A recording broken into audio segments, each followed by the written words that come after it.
Israel dan Iran masih terus melancarkan serangan balasan hingga Senin 16 Juni 2025. Iran kini telah bertahan meski ada warganya yang tewas akibat serangan Israel. Tak mau berdiam diri, Iran pun merespon dengan cara yang belum pernah dialami Tel Aviv sebelumnya. Berbekal dengan rudal, Iran memporak-porandakan kota-kota besar di Israel, termasuk di Tel Aviv dan Haifa. Tapi Iran disebut-sebut bisa menggunakan taktik atau cara lain untuk menyerang Israel. Apa taktik itu? Simak selengkapnya dalam video berikut.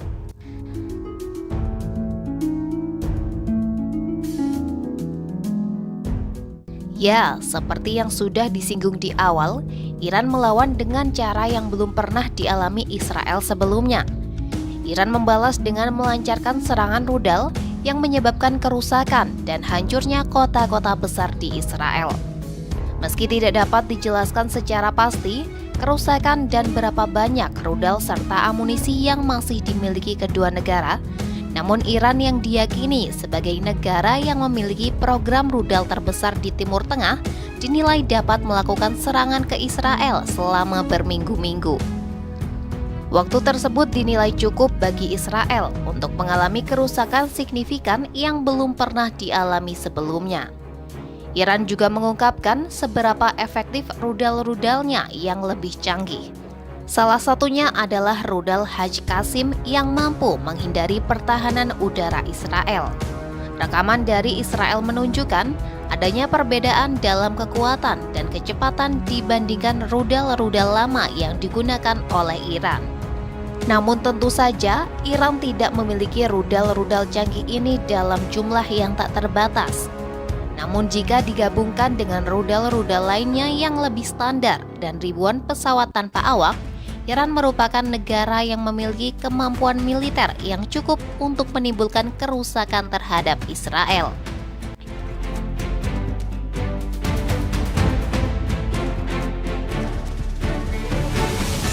Iron Dome milik Israel tengah diuji berat oleh rentetan serangan rudal Iran. Tetapi negara itu mampu meminta bantuan sekutu utamanya, Amerika Serikat, untuk mencegat serangan tersebut. Namun Presiden AS Donald Trump dengan tegas membantah bahwa pihaknya terlibat dalam konflik antara Israel dan Iran. Ia pun mengancam bahwa konsekuensinya akan berat jika Iran benar-benar menyerang kepentingan AS di kawasan tersebut. Di sisi lain, Iran menganggap serangan apapun terhadap pangkalan atau personel AS merupakan skenario terburuk yang ingin dihindarinya. Hal tersebut dapat dilihat dari sikap hati-hati pemimpin tertinggi Iran, Ayatollah Ali Khamenei, yang biasanya menghindari pertempuran langsung dengan Amerika Serikat.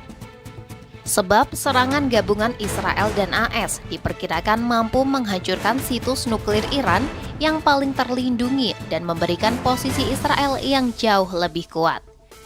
Hal ini juga kemungkinan melibatkan serangan terhadap pangkalan militer AS yang berlokasi di negara-negara seperti Kuwait, Qatar, Arab Saudi, dan Turkiye yang bukan musuh langsung Iran. Sebagai gantinya, Iran memiliki pilihan lain, yakni dengan ancaman akan menutup Selat Hormuz yang terletak di antara Iran dan Oman. Penutupan Selat Hormuz tersebut diperkirakan dapat menyebabkan terhentinya pengiriman jutaan barel minyak per hari. Penutupan Selat Hormuz merupakan kartu kuat yang harus dimainkan Iran dan merupakan pilihan yang dapat dilakukan dalam jangka pendek jika pertempuran terus berlanjut.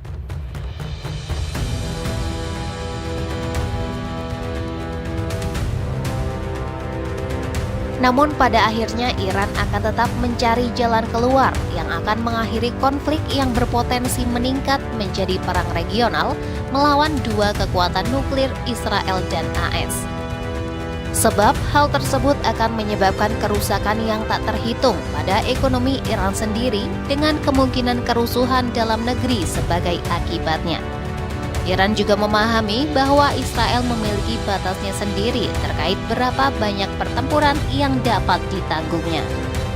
Namun dukungan AS terhadap Israel memberi Tel Aviv kemampuan untuk mengisi kembali persediaan amunisi lebih mudah daripada yang dapat dilakukan Iran.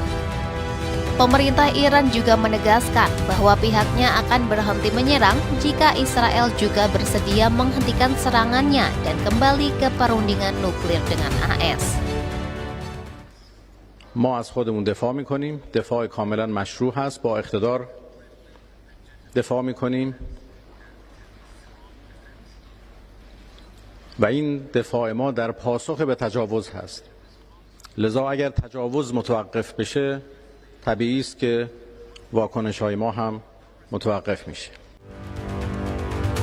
Namun hal tersebut bergantung pada AS dan presidennya yang tidak dapat diprediksi. Sebab Trump perlu menekan Israel dan Perdana Menteri Netanyahu untuk berhenti, namun tidak jelas apakah Trump bersedia melakukannya. Sementara diketahui retorika Trump tentang konflik ini terus berubah. Di satu sisi, ia berulang kali menyerukan diakhirinya pertempuran, namun di saat yang sama, ia juga mengancam Iran. Iran juga mengeklaim bahwa Trump merupakan orang yang tidak dapat dipercaya atau diandalkan. Meski demikian, perjanjian yang ditengahi AS merupakan pilihan paling mungkin yang dimiliki Iran untuk menahan Israel dan mengakhiri konflik yang telah menunjukkan kekuatan Iran. Terbaru, Iran meluncurkan serangan rudal baru ke Israel Tengah pada Senin 16 Juni 2025 pagi waktu setempat. Serangan yang menghantam bangunan tempat tinggal di kota Petah Tikva itu membuat sirine serangan udara di seluruh negeri Israel meraung-raung. Sebanyak 67 orang dilaporkan terluka akibat serangan tersebut. Hingga Senin 16 Juni 2025, konflik ini telah menewaskan sebanyak 224 orang dan melukai lebih dari 1.200 orang di pihak Iran. Sementara di pihak Israel, serangan Iran menewaskan 16 orang dan melukai ratusan lainnya. Pantau terus perkembangannya hanya di YouTube Kompas.com.